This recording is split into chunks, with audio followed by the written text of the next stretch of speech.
Hey guys, welcome to the Daily Dose. It's Monday, January 20th. Happy Martin Luther King Day. Happy Inauguration Day. Happy holiday. It's a holiday. I hope you're enjoying a nice day. Obviously, if you're in most of the country, you're in frigid temps, so stay warm.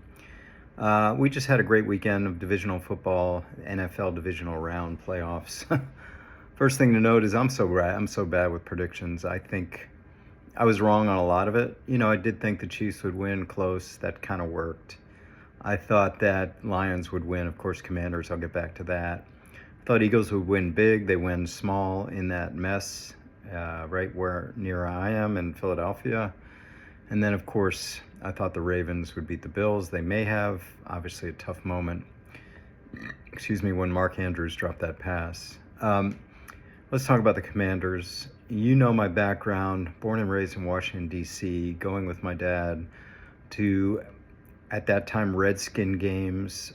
Every game since I was young into adulthood, until I moved away from Washington. And sort of once I started working for another team, in addition to Daniel Snyder being the owner, I kind of lost my fandom. I don't really have it back, but I'm just admiring what has happened there. Of course, I mentioned Daniel Snyder, the owner, for basically 20-something years. A lot of negativity around that.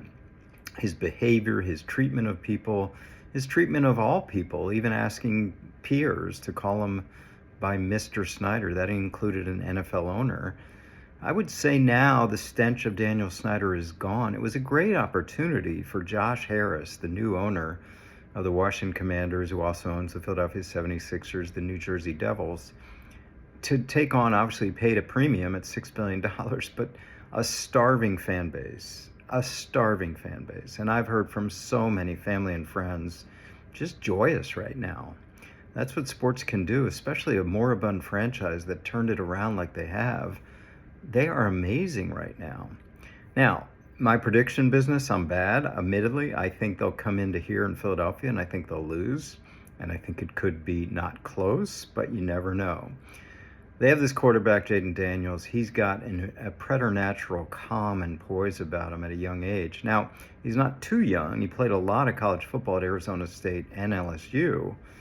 But, wow, he just walks in. He doesn't look that big. He doesn't even look that fast. He just has a nice way about him. We'll see. But for now, the Commanders are the story of these NFL playoffs. They were, again, a team without a lot of expectations, a team that has lost some players to injury. Dan Quinn coming in was not their preferred coach. They wanted Ben Johnson from the Lions. They didn't get him. He didn't want to interview with them. Quinn was coming off a last game with the Cowboys where his defense got mauled by the Green Bay Packers, but it's worked. He's instilled what Dan Campbell, I thought, instilled in Detroit, a real culture, a real leadership angle. He's got good coordinators, so we'll see what happens. I just think that this is a great story because I know as well as anyone what this franchise can do. And as we sit here on Inauguration Day, it's just so interesting that in a country that can be polarized, in a city that can be polarized, very polarized, as I know, whether conservative, liberal, Republican, Democrat, what's going on in Washington, hopefully it's all peaceful today, but the Redskins in my time, the Commanders now are galvanizing. They're bringing together this fan base. So hail to the, used to be Redskins, hail to the Commanders, hail to DC. Tough to know who I'm going to root for this weekend, but so impressed with them. Have a great day.